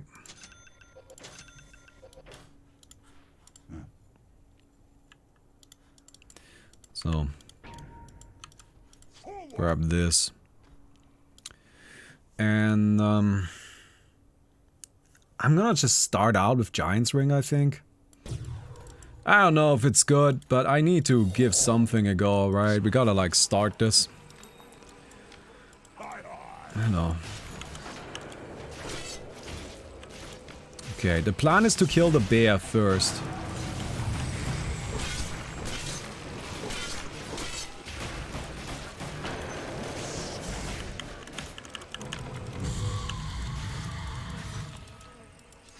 Alright, we need to buy some time.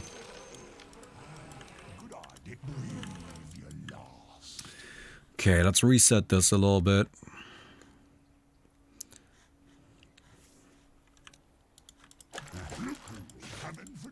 Okay, I have the lone druid isolated.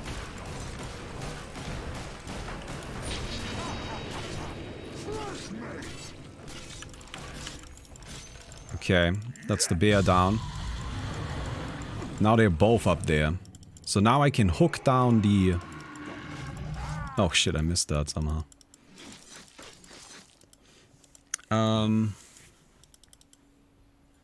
Wait. Can I just wait?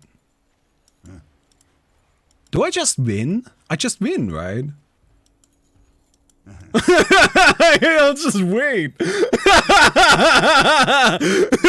I just wait.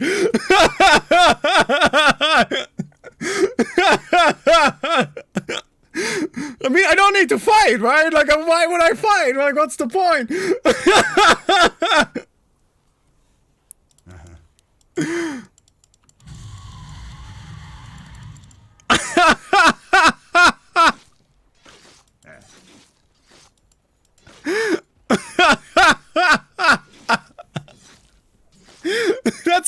That's only gonna work once, because next fight this guy's gonna have a blink dagger or force staff or something.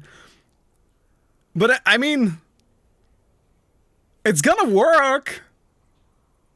It's gonna work right now, so I might as well. So how are you guys doing? Everybody having a good time? Oh, it shrank. Now they're taking damage.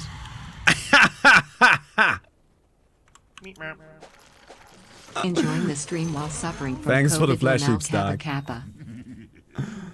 Hey, Korean Jesus. Calculated hook miss. Absolutely. 100% calculated.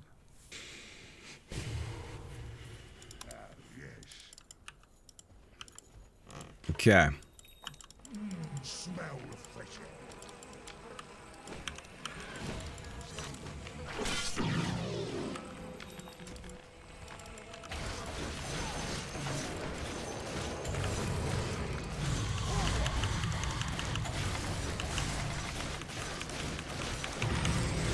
Oh my god. Alright, never mind.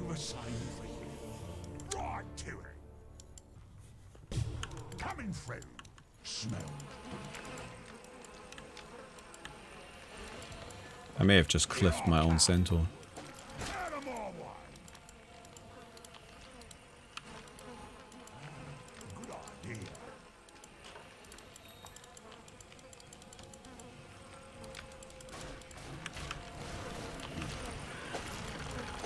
Shit.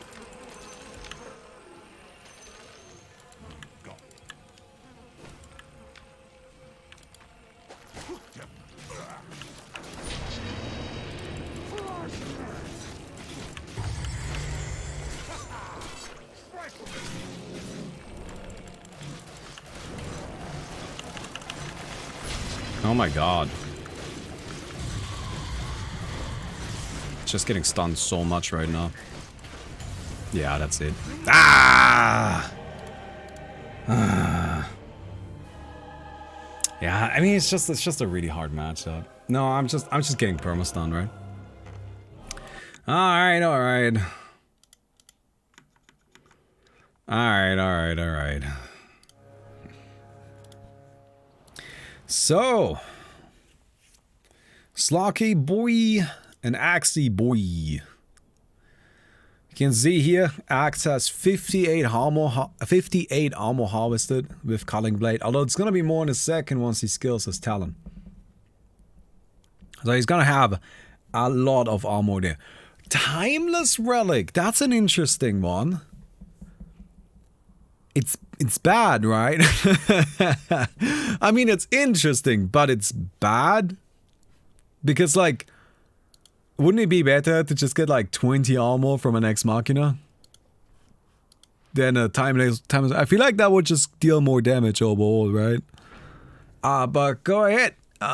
Interesting. Slark, on the other hand, is just being Slark. Yeah, again, Slark is also one of those heroes where he doesn't need to build damage.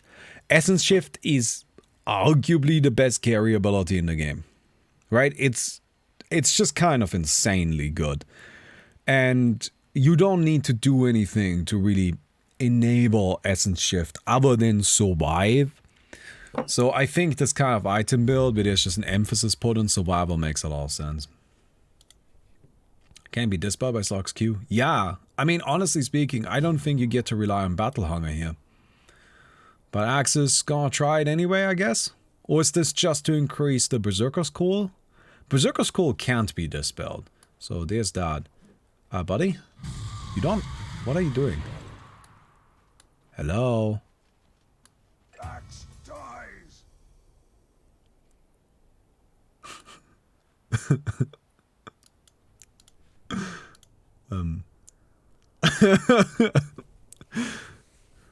Okay. My best guess is that the axe kind of like misplaced the circle, like mentally. And so, you know, because it was clear that the axe was looking to dominate a creep. But, well, we'll see. Yeah, I think that was honestly just like a mistake that escalated into panic. Right? I don't think that was intentional. Oh, we're going in. Blink, Blade Mail. Refresh. Another. Ultimate? It's not enough. Ah! You could have staggered it a bit differently. Also get a Dagon. That was really good. That was really, really, really good. It just wasn't quite enough. Instead of a Radiance, you get a Dagon there, and that would have been the kill. 100% that would have done it. Right? Or like literally anything other than Radiance. Radiance is not very good here. Alright.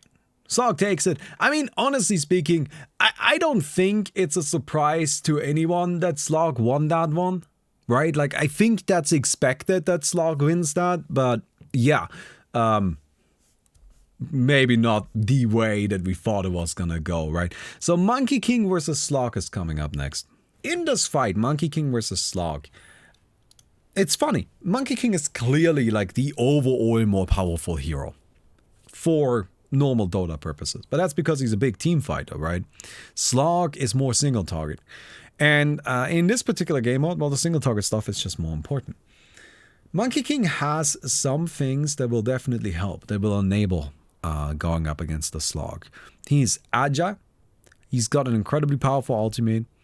And he's got some long-range disables and a lot of movement as well. But the problem is going to be to somehow disengage from the Slark while he is in the Shadow Dance. It's kind of funny, but Slark is good for the same reason that Faceless Void is good, right? It's just that you can't really interact with him. Faceless Void you can't really interact with because he's just going to go and use the Chronosphere. Slark? No, he uses Shadow Dance. Really kind of same deal, right? However, between the two, Faceless Void wins because Faceless Void can Chronosphere the Slark. But, you know, there's still definitely like some potential here. I wonder what the Monkey King can pull off. Right now, hiding. Wait, if the Monkey King just waits here until the circle runs out and then uses his ultimate, doesn't his ultimate take up the entire circle? I guess you could do that. It's probably your best shot at it, but I feel like the Monkey King needs to disengage, and you won't be able to disengage if that's what you end up doing. Alright, get stunned. More stun, more bashes. Force staff out. Oh, nice leap. Monkey King. Oh, actually manages to disengage. Jump, jump, jump. Got it. And that's where the force boots are nice. What a leap! That's it. Well done. Ah, the Harpy Scout. The Harpy Scout giving vision. I think that's the first time we've seen that really matter, but yeah, coming in big time right there.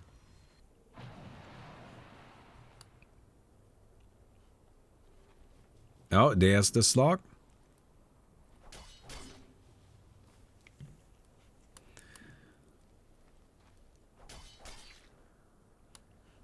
He's just kind of running around here. Surprised to not see an A on this, to be honest. Although Shadow Dance does not exactly have a very long cooldown. Like, that's the thing. You can't... Oh my god!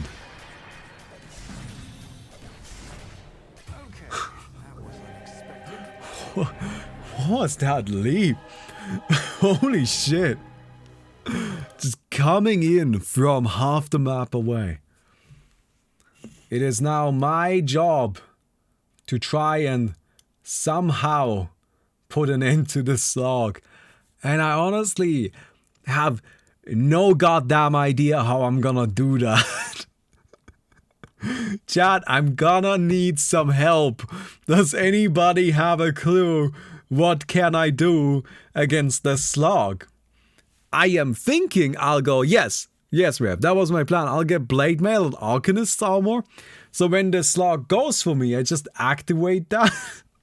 And I'm like, you know, good luck. But we'll see. Usually I use Giant's Ring because it lets me cliff nicely, right? But I think it's just not gonna work against Slog. What is better, Arcanist's armor? No. No, Ex Machina is better, right? Ex Machina just allows for way more refreshes. Because I can get this. Then we get the Shiva's Guard. And then Radiance? Is this bad? This is probably bad, right?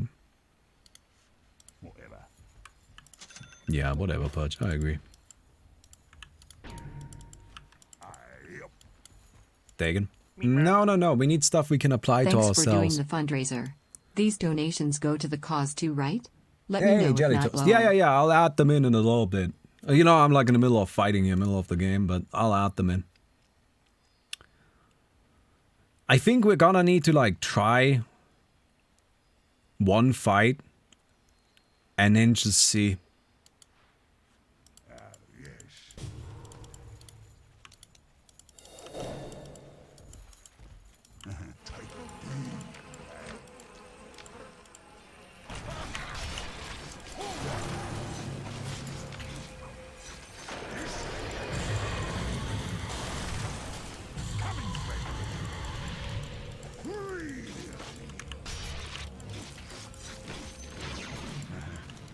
Oh, the centaur!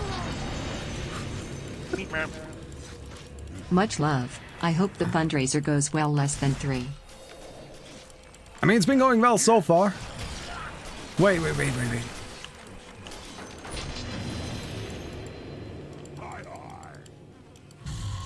Shit. Come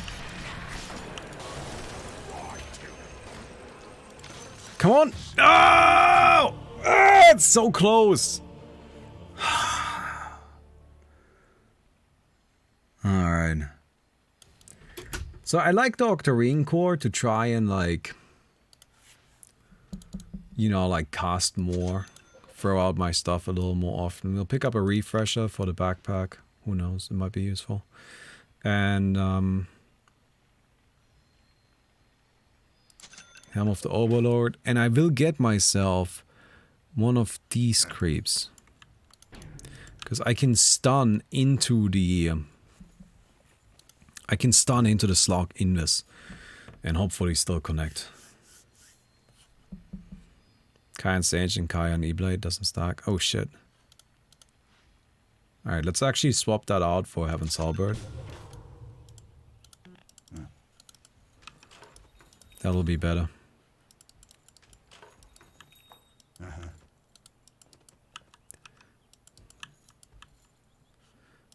Where is this guy? Whatever. Oh, over there.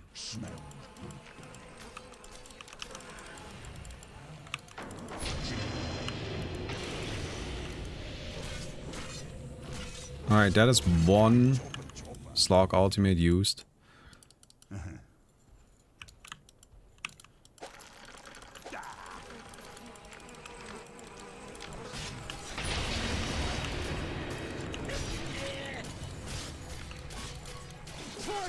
Alright, there's this.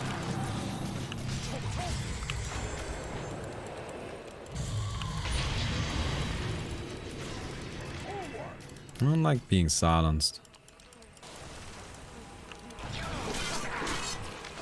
Alright, we're doing some damage here.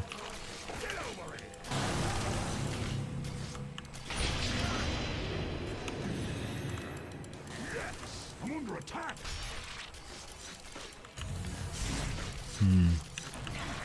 So wait, this again. The problem is the longer this fight goes, the more stats the Slark ends up having.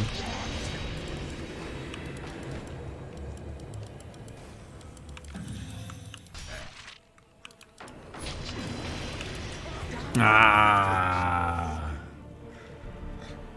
No. Yeah, I mean, it's honestly, it's just a bit unwinnable, isn't it?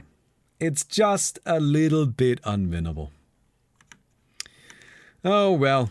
Hey, you know what? I'm pretty happy. I got third. I think that's the best placement a Pudge ever had. So I'm feeling pretty good about it, right? Getting third place is pretty respectable. Admittedly, that last matchup is just not really winnable for me. Lone Druid versus Slark is gonna be our grand finals then. Now, to briefly explain grand finals, because people often get this wrong, but the Slark needs to win 2 best of 3s. The Lone Druid only needs to win 1, because the Lone Druid is coming from the winner's side and the Slark is coming from the loser's side, right? So Lone Druid, if the Lone Druid wins 1 of the best of 3s, then the Lone Druid immediately wins the tournament. If the Slark wins 1 best of 3, then he needs to win another best of 3 to win the tournament. Alright then. Let's see how it goes. So, everybody. Friends, we have made it to the grand finals of WIGAL 4.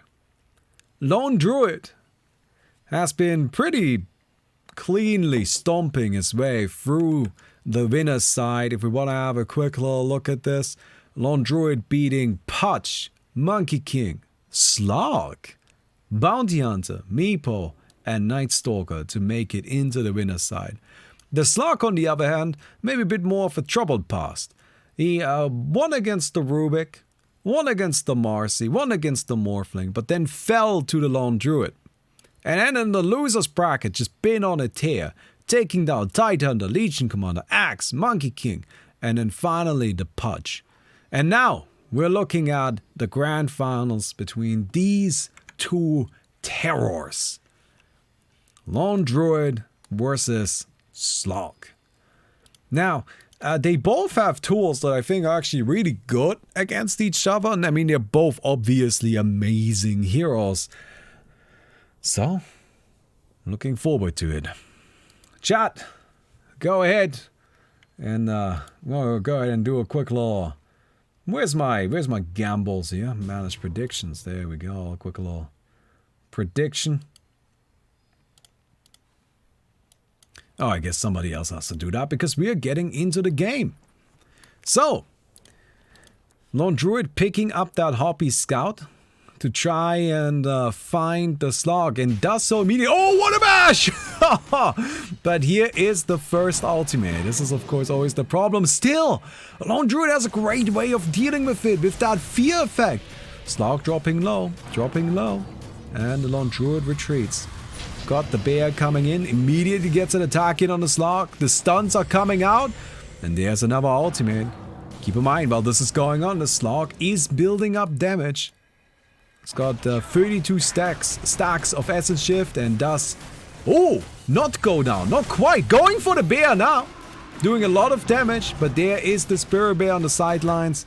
And that will be enough for the Lone Druid to take the first game here. The first fight.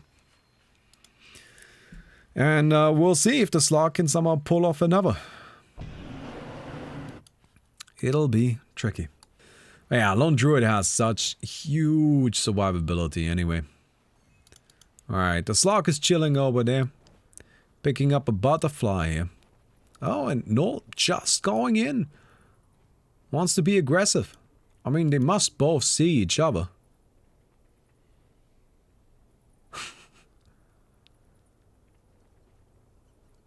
Are they waiting out the stacks? That is good sportsmanship, I think. I believe that's what's going on. they've just decided to wait out the stacks. Yes, don't worry, this is something... Nope, never mind, they're going in. Alright, taking it easy, and that's it already. Never mind, didn't end up mattering anyway. A quick little dance break before the final fight. And the Lone Druid takes it convincingly, making Lone Druid the first hero to win 2 WIGAL tournaments. And, I mean, honestly, the hero is still absolutely terrifying. Great run from Slark. Great run from the Pudge, of course. I mean, that was just very impressive. And great run from everybody all around. Thank you very much for playing. Thank you very much for joining. Thank you very much for contributing to our little charity drive today. And I hope you guys enjoyed the tournament. We'll do another one soon-ish. I don't know when. Whenever the next patch comes around. And that was WIGAL 4. So thank you very much for watching, and I'll see you guys next time.